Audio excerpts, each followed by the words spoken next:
آدم إدريس نوح صالح إبراهيم لوط إسماعيل إسحاق يعقوب يوسف أيوب شعيب موسى هارون ذو الكفل داود سليمان إلياس اليسع يونس زكريا يحيى عيسى والآخر الختم الأنبياء محمد المصطفى. أعوذ بالله من الشيطان الرجيم. بسم الله الرحمن الرحيم، والصلاة والسلام على إمام المتقين وقائد المجاهدين محمد بن عبد الله صلى الله عليه وسلم وعلى آله وصحبه ومن اهتدى بهديه إلى يوم الدين. Dear brothers and sisters, Assalamu alaikum wa rahmatullahi wa barakatuh. Today in Khawater AlNoor, inshallah, we are completing the story of Ibrahim alayhi salam, peace be upon him, or we are continuing in the story of Ibrahim alayhi salam. We finished the first three episodes, or the first three halaqah, or the first three sections, as I divided the story of Ibrahim, as I told you at the beginning, to 5 sections, or to 5 divisions, or to 5 halaqahs. We finished already 3 episodes. The first one is his da'wah with his dad. He was preaching with his dad.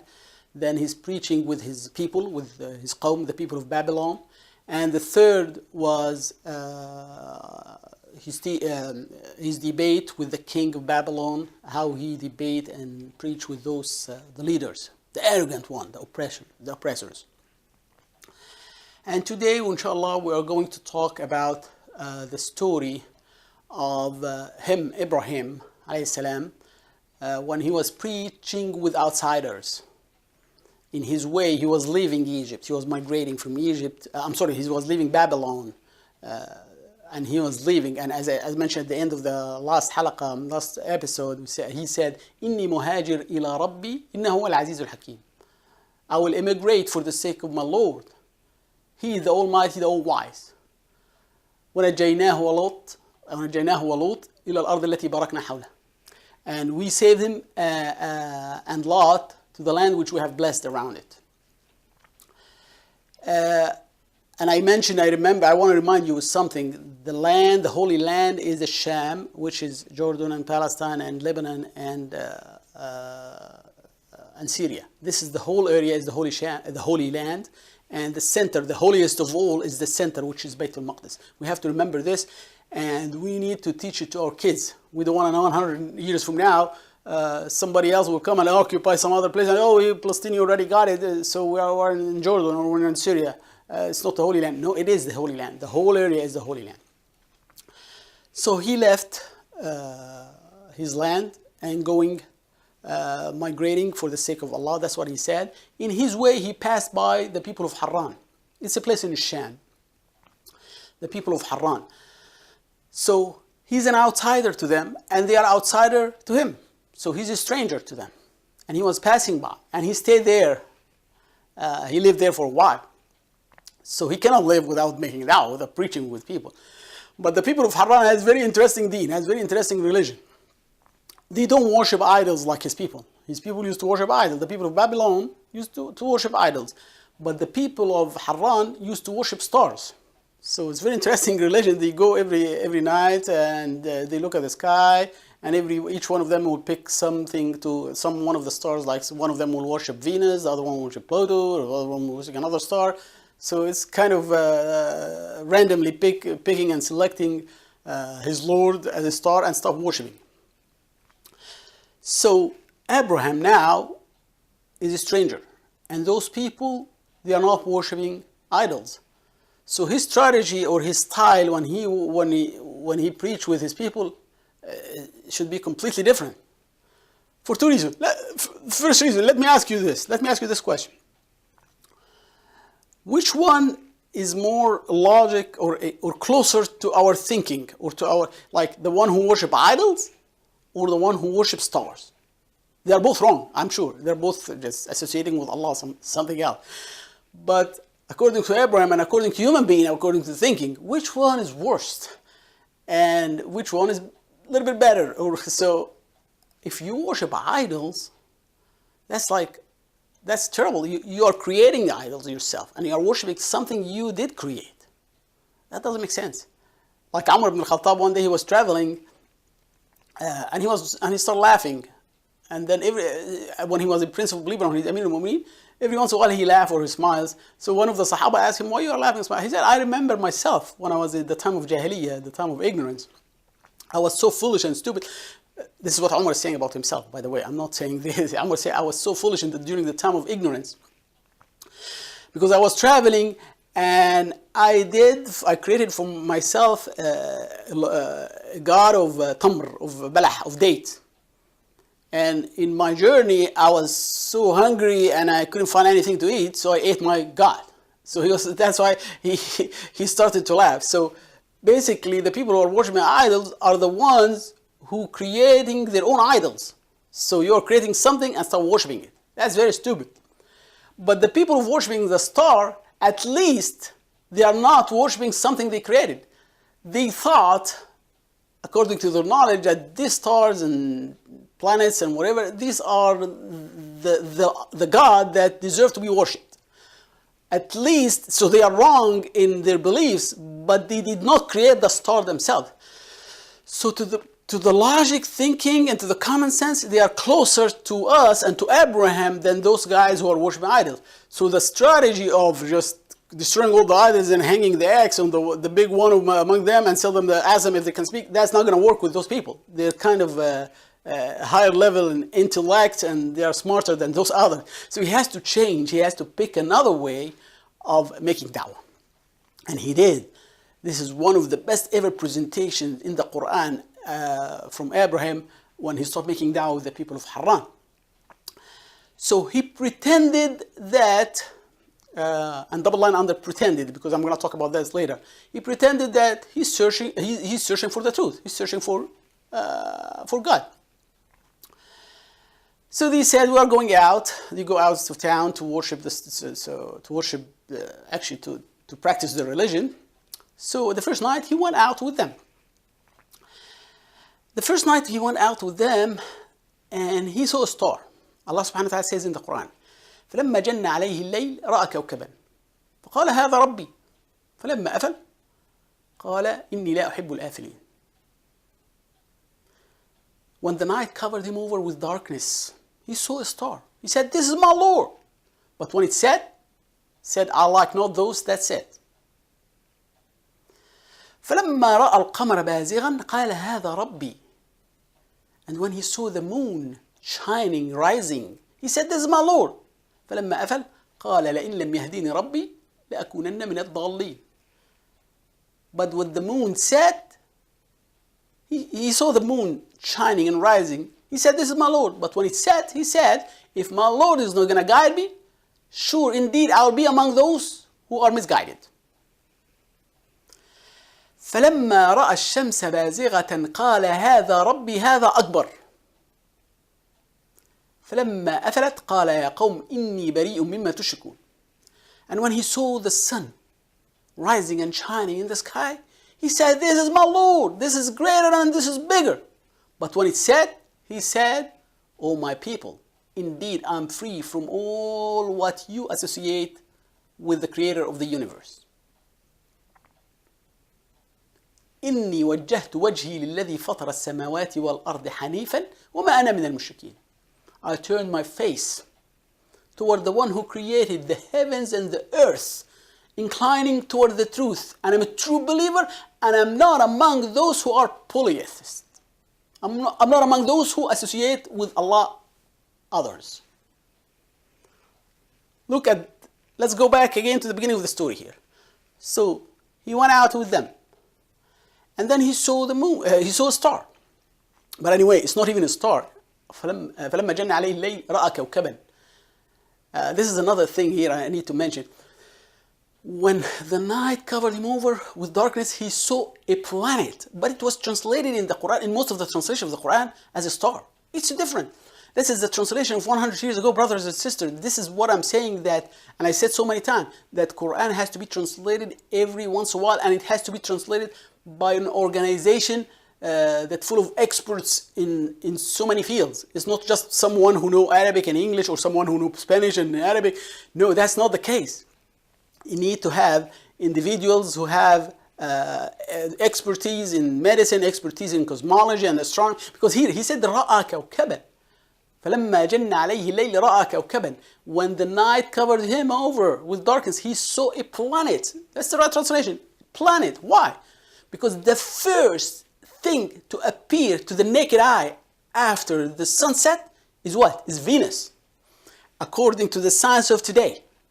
That was discovered recently, like maybe 100 years ago. According to the science of today, the first thing to appear to the naked eye without any telescope or the first thing to appear before any star is the planet Venus. So here, Allah subhanahu wa ta'ala says that it tells you that this revelation is coming from Allah subhanahu wa ta'ala. It's not Muhammad sallallahu alaihi wasallam is the one who wrote that book. I talked about this in my series, the miracles of the scientific miracles in Qur'an. So the right translation, فَلَمَّا رَأَ كَوْكَبًا, when he saw a planet shining in this, not a star. But anyway, let's go back to the I don't want to, this is kind of outside the subject. So now, when he saw that, he said, this is my Lord. But when he said, no, I don't like those that disappear. That cannot be my Lord. It disappears. Lords cannot disappear. God cannot disappear. God is there forever. So he's giving them now one characteristic of the God the God that deserves to be worshipped. First is what? They will not disappear. It's there forever. So he said, no, it says it disappears. I cannot. No, I'm not going to take it. Next day he went out with them and he saw the moon بازغا, shining, rising in the sky. He said, this is my Lord. So he said, that is my Lord. But when he said, لئن لم يهديني ربي لأكونن من الضالين. If my Lord is not going to guide me, indeed, I'll be among those who are going to stray. I'll be among those who are misguided. So because why? Because it's the first exact thing he said at the first. That the moon is gone, it disappeared. And there is no way that could be my Lord. It disappears. فلما رأى الشمس, next day because it's the daylight. فلما رأى الشمس بازغة قال هذا ربي هذا أكبر. And when he saw the sun rising and shining and very clear in the sky, he said, this is my Lord, this is greater and this is bigger. But when he said, look, listen, brothers and sisters, what he's saying. And he's talking, by the way, he's vocal. He's not. So each and every one of them is worshiping his Lord, the stars, silently. But Ibrahim is not doing that. He's talking. He's raising his voice. He wants everybody to hear him. That was his presentation. He wants everybody to hear him. And nobody's blaming him because he's an outsider, he's a stranger.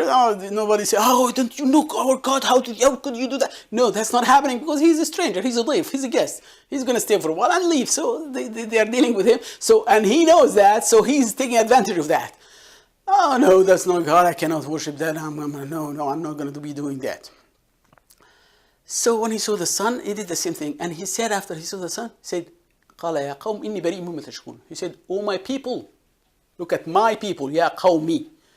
Oh my people. He didn't say, oh people. No, he said, oh ya qawmi. It's like, you belong to me and I belong to you. I know he's an outsider and they are outsider, but he's trying to use the kind of emotions things and that the people respect each other. And like when you say, my son to someone, do this and this, and he's not your son. Oh ya ammi, my uncle, do this. He's not your uncle, but these are words we use to keep the one you're talking like in close distance. Oh, you're my son, you're my... So that's what Ibrahim is doing. He says, Ya qawmi, inni bari'un mimma tushrikun. Oh my people, I am free, indeed I'm free from all what you associate with Allah. I'm not one among you in terms of worshipping these stars. إني وجهت وجهي الذي فطر السماوات والأرض حنيفا. I turned my face toward the one who created heavens and earth, inclining toward the truth and a true believer. وما كان من المشركين. And I'm not among those who are misguided. I'm not among those who are polytheists. I'm not among those who are associating with Allah somebody else. Look at this beautiful presentation trying to show them or to prove to them that the Lord that they are worshipping is not the real Lord that deserves to be worshipped, but in a nice way. He's not attacking he's attacking their intellect, but he's not attacking their Lord. So, oh no, this is said, I cannot be that. So he pretend that he's discussing this with himself. Oh no, I cannot worship that. That disappeared. I cannot. No, I have to have something that there for me forever. So this is the kind of presentation he was giving to the people of Haran. Unfortunately, some Mufassirin, they said that Ibrahim was searching for the truth and finally he reached the truth. That could not be true, actually.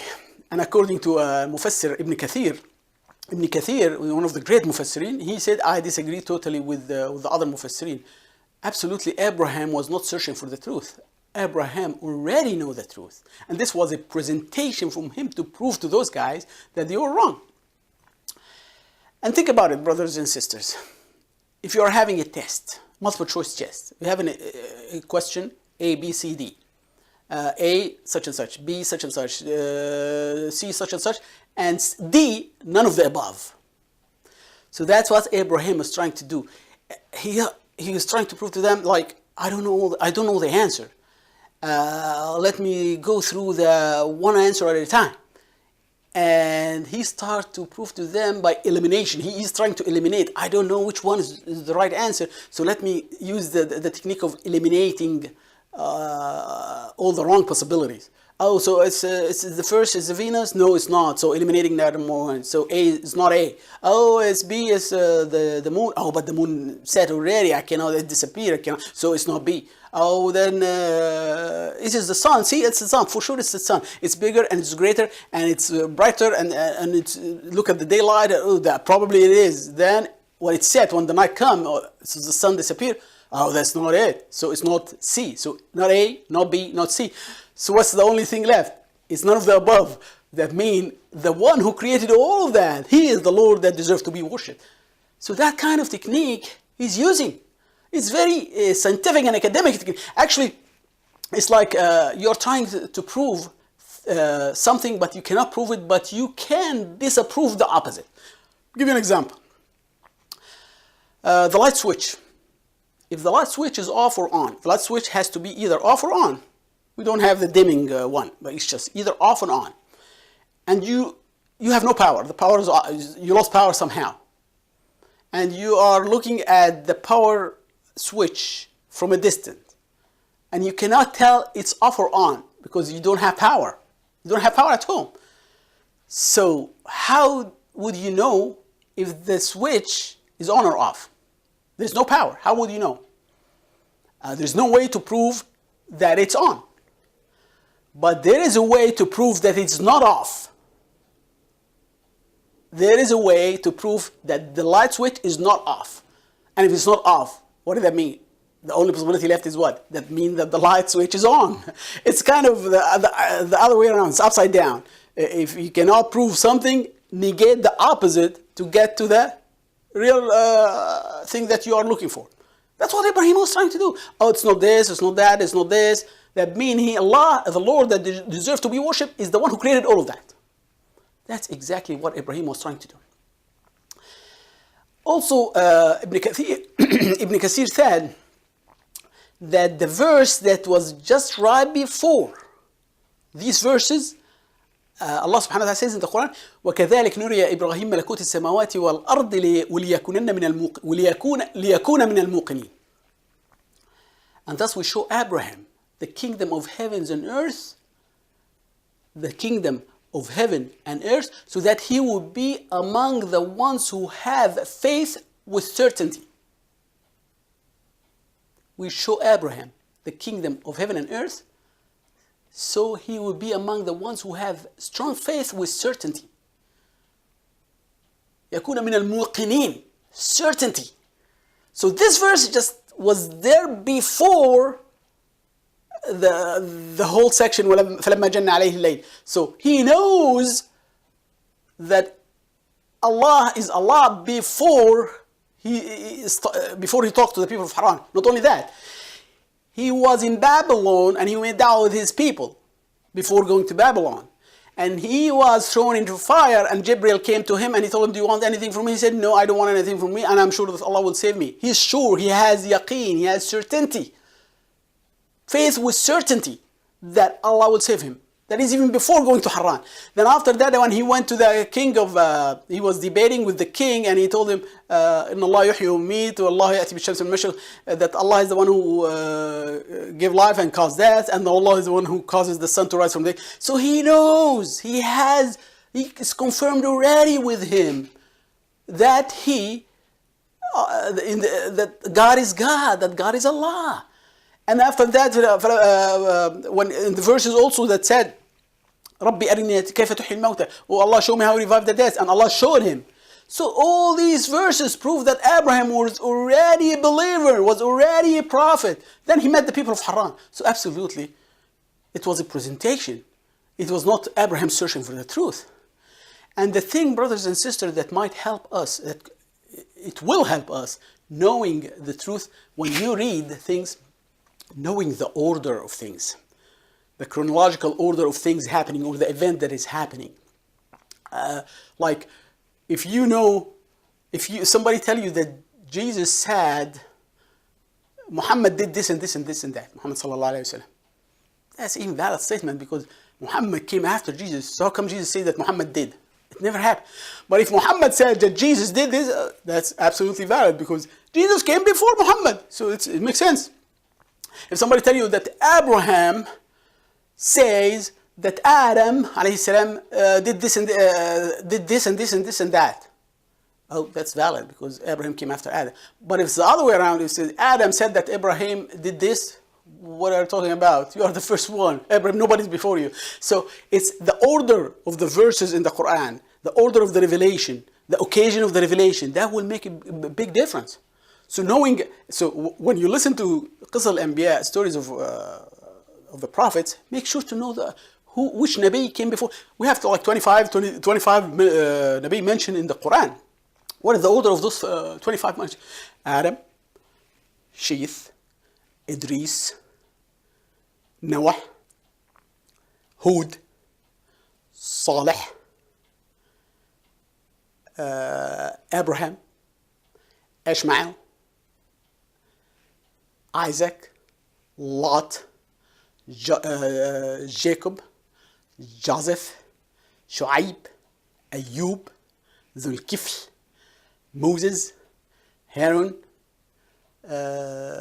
Joshua, Yusha bin Nun.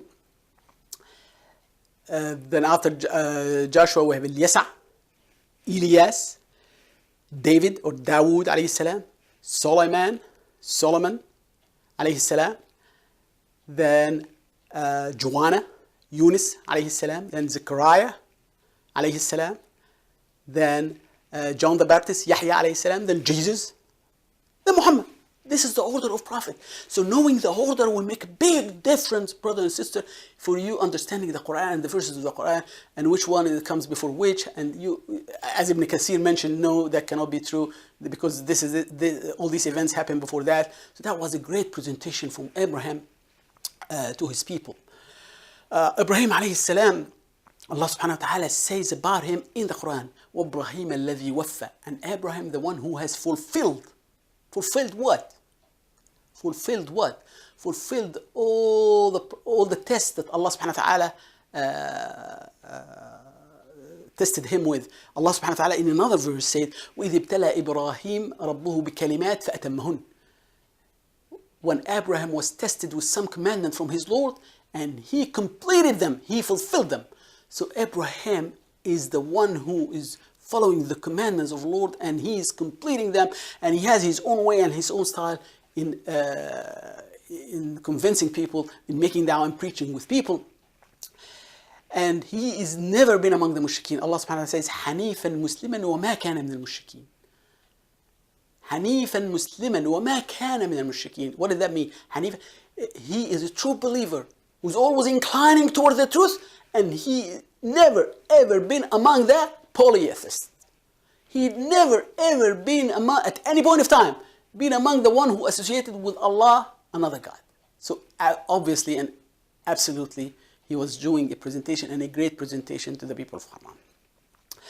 That was my presentation for today. Inshallah, on next time, or the last halaqah of Ibrahim, we'll talk about when he reached Egypt and what the king of Egypt want to do with his wife Sarah, and what happened after that, and the story of Hajar alayhi salam, and of Hajar, the wife of Abraham, and then the story of Ishmael, and what did he do in Mecca, and what the story of building the Kaaba, and story of trying to slaughter his own son, and all of that is going to be in the conclusion, or the next halaqah, inshallah, the 5th halaqah. Jazakumullah khair for listening. May Allah make us among those who listen to the speech and follow the best of it. جزاكم الله خير. هذا وصلى الله على سيدنا محمد وسلم تسليما كثيرا والسلام عليكم ورحمة الله وبركاته. آدم إدريس نوح صالح إبراهيم لوط إسماعيل إسحاق يعقوب يوسف أيوب شعيب موسى هارون ذو الكفل داود سليمان إلياس اليسع يونس زكريا يحيى عيسى والآخر الخاتم الأنبياء محمد المصطفى.